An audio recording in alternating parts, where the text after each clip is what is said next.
Welcome to the Genius Factory. Enjoy the video.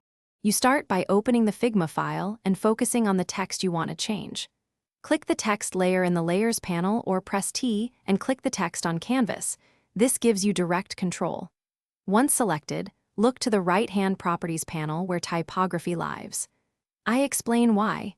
Editing from the layer ensures you keep styles and constraints intact, and it prevents accidental layout shifts. Now you're ready to change the numeric font size value, or use keyboard nudges for precision.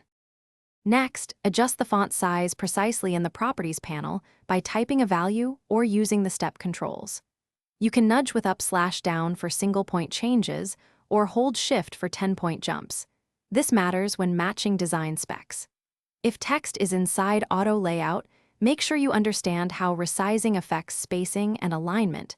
Change constraints or resizing behavior if needed. I show you how and why you might switch between absolute values and responsive settings. Finally, finalize the change by checking line height and letter spacing so the text reads well at the new size.